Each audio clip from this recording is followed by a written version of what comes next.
Okay, so Hugh Gleeson fighting out of Kokoro, a record of 4-2-1, and I'm fighting this weekend at welterweight 77 kilo against Andreas Binder.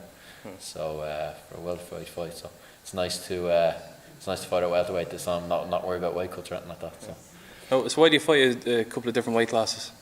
Because I suppose I started off fighting. I think my very first fight was at junior welter, which is 73 kilo. So I was walking around that weight anyway, and I suppose I have it in my head now that I'm in around between 70 to 77 kilo. So I don't really mind cutting the weight, but it is nice, as I said, around Easter time to walk around at 77 kilo and not have to worry about the weight cut. A few more Easter eggs. A few more Easter eggs for me, yeah. So I'm trying to avoid them at the moment. So what's your favourite?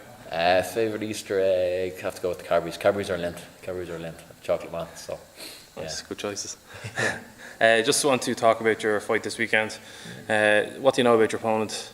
I know he's a big guy. He normally fights at middleweight, so he's probably dropping down for this fight. He's fighting out of Galway, Shaolin. I know his nickname is Judoku or something like that. So I presume he's a judo head. I expect him just to come in, to be honest, and try to bully me, wrestle me, same as all my opponents have done in the past. So I'm just going to keep him at range and do what I do best. So. You say he's big now. Would you consider him muscular or just tall? To be honest, I don't really know. I've seen one or two of his fights, but I haven't really focused on him.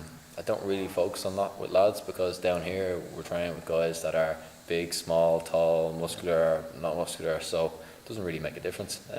I'm tall enough for the weight anyway, so I'm 6'3", so it doesn't really matter at all. Yeah.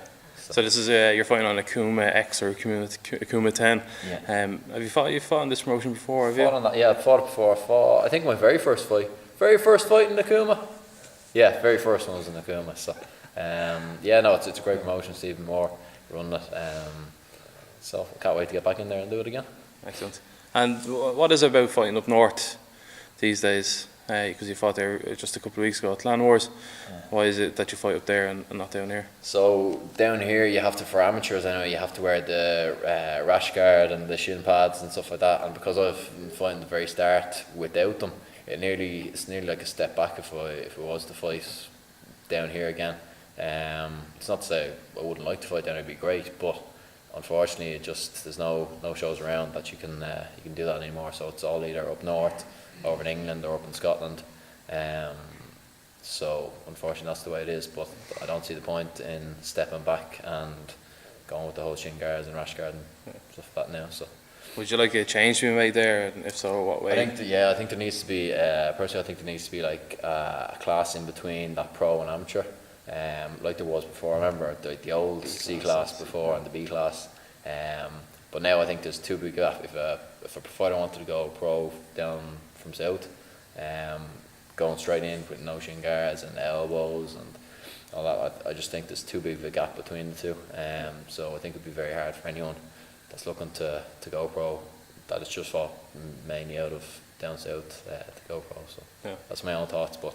Again, there's plenty of other opinions on that, so I won't get into that. So I touched on your fight a couple of weeks ago. That was a loss. Do you want to talk about that and what it's like for an amateur fighter? Because a lot of amateur fighters like to focus on their record, right? But in reality, amateur is for learning for those who want to turn pro. So do you want to talk about that fight and losses in general, and how you Yeah, as I said, at the start, it's funny, I was chatting there about this before. At the start, after I think I won 4 in a row, and then I drew one of them as well, and I was thinking, this is nice. But in reality, amateur is to learn. So if you're winning them all, something wrong. You need to step up in competition. You need to test yourself, challenge yourself, to make mistakes and learn from them, and then to go again. So I'm not saying the loss isn't hard, but it's nearly, looking back on it, it's nearly better for. If you come away with a kind of bad performance but you still get the win, you might not be as hard on yourself as if you did get the loss. So I look at as amateur as just learning opportunities, constant, to get as many of them under my belt as possible, before then possibly turning pro. So did lose, I lost the title. The last 2 of them were title shots, lost both of them, but again, it's amateur. It's all learning. It doesn't really matter if it's a title shot or not. It's just I'm looking here to learn as much as I can before I make it. So. And have you got a time frame for when you would like to turn pro? When I'm feeling comfortable. So there's no, I'll do it in a year, I'll do it in 6 months. It's when I feel comfortable, when I feel like my game is up there, then I can go and turn pro. But I think there's no point in saying, oh, I'm going to turn pro in 6 months and then a last fight before amateur that I lose and I have to work on something. There's no point in doing that. I think if you're right mentally, then you make the transition. So. And how do you feel about your game at the moment? I'm confident in my game myself, but then I come down here and train with the likes of JR and Alex, and even against Darren. There's always things to improve.